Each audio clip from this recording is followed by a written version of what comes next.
Lieutenant General Dr. Subrata Saha, ex-member NSAB and former Deputy Chief of Army Staff, joining us on the broadcast. Lieutenant General Saha, I'm sure you heard all the reactions that are coming in from Pakistan. The politicians there asking their leadership, what is happening in the country? Why are you not able to name Modi? Why are you not able to respond to India?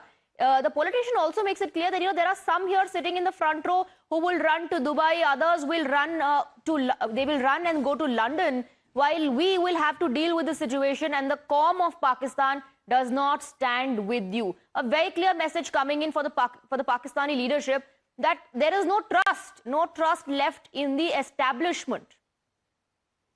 Thank you. I think you are bringing out a very pertinent point, and all your clips are so relevant.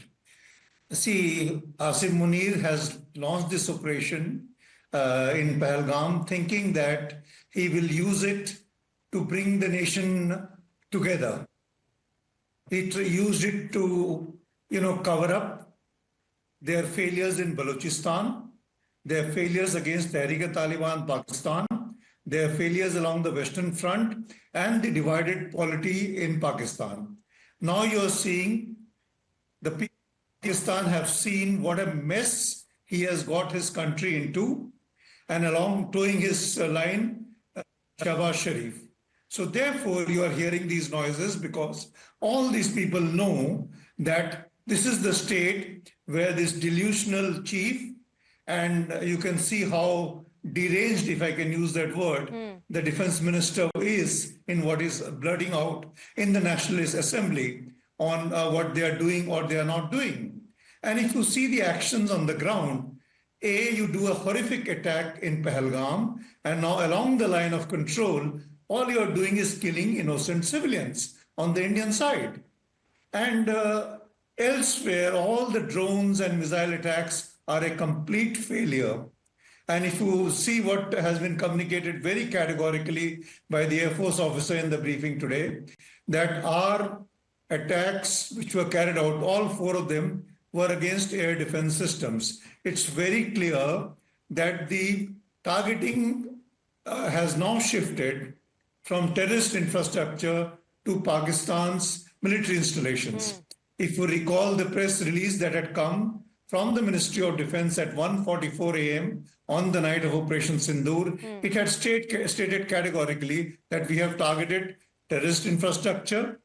Our response is focused, measured, non-escalatory. It had also categorically stated that we are not targeting military installations. It was a message to Pakistan that should you choose to escalate, we will target military installations. Right. What was not stated was if you choose to target military installations, of course, we will target your military installations. And next in line, mind you, will be your economic targets. And God help your country if that were to happen. Now you're seeing the same thing unfold. And what Vyomika Singh has said today, Wing Commander, is we targeted 4 air defense systems in what has been communicated is Lahore because it was destroyed, the air defense radar. Others, what comes out from the open sources is Rawalpindi, where the GHQ is, and rest is, of course, all unofficial reports here and there. The point is, air defense systems have been engaged. Why? Because the whole purpose is to knock out their air defense system and open up the airspace for further engagements to come. So it is for the Pakistani leadership to now understand that, look, when India chooses to strike next, it is going to hit much, much harder. So let, better sense prevail. I hope like hell that the movement which the Saudi Arabian defense minister, foreign minister is doing is able to put some pressure on this Pakistani leadership and make them see sense, then good sense might prevail. If that does not, well, it's a very open question on which way the whole situation is going to pan out. And if it does indeed go that way, let's not forget Pakistan's war stamina is very, very limited. But it is surviving on borrowed. Isn't it evident now to the entire world that India is dealing with a neighbor that is immature, that is hell-bent on only spreading terror, and direct it towards India. Even today, the defense minister, while speaking in the National Assembly, spoke about the second line of defense. And in any other sane country, the second or the third or the fourth line of defense will still be individuals who are associated to the military, additional forces perhaps. But in Pakistan, the defense minister says the second line of defense is going to be madrasa students.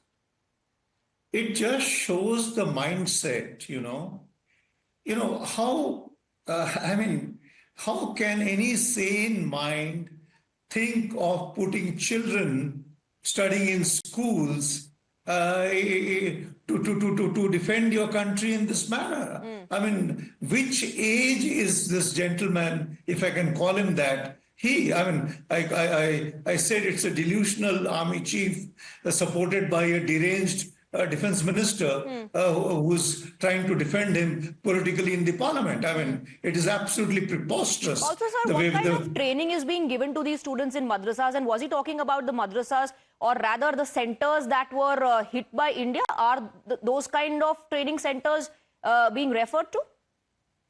Well, obviously the madrasa does not refer only to the one which is to the seminaries which are associated, let's say, to Murid Ke, or for that matter, the one which is associated with the Bhavalpur. It's much, much more. But obviously, this gentleman is talking about a whole range of madrasas which are there across Pakistan. During Musharraf's time, when he came under pressure from the United States, he tried to do some kind of a making muster rolls of madrasas across Pakistan. He failed deliberately or otherwise. The point is he did not succeed. And today, the kind of radicalization which is there, we are seeing it. The radicalization has traveled to the highest levels. I mean, if you see the speech which the chief of the Pakistan army makes, what is it? It is, a pure outcome of extreme radicalization. What we are hearing from the defense minister, it is extreme radicalization. And if you see the appeals which are coming in the parliament, it is people who are trying to, put sense into the leadership that please stop, for heaven's sake, you're killing our people. Yes. And in response, what is he hearing? That we have got madrasa children who will be giving us the second line of defense. I mean, how it can't get more preposterous than this. And one more thing, sir, that only you can throw more light on. When perhaps asked about why the drones from India were not intercepted, the response that came in was even more bizarre and illogical when the defense minister of Pakistan in the assembly says that, we did not intercept the drones because we did not want to give away our locations. Which country does that? If you are under attack, if there are drones coming to hit their targets, which country says let them hit the target but will not intercept because that gives away our location? Then somebody from the parliament should have asked him, then how did the Pakistanis manage to have their radar at Lahore destroyed? So these are, Pakistan specializes in telling lies. They started telling lies from their very birth, from their inception. They continue to do that. And sooner or later, as they say, these lies come to bite you. And I think this is exactly the scenario that they are in now. It is a grave miscalculation on the part of Munir. He had hoped like hell that international pressure will come on Pakistan, on India to, de-escalate. But unfortunately, that is not the case because more and more the world has started seeing India's point of view, and therefore the pressure is on Pakistan. And as I have said earlier also, I hope they see, reason and sort of, de-escalate. If they don't, Absolutely. as I've outlined before, we will see more trouble coming Pakistan's way. Absolutely. And that's what we've witnessed till now.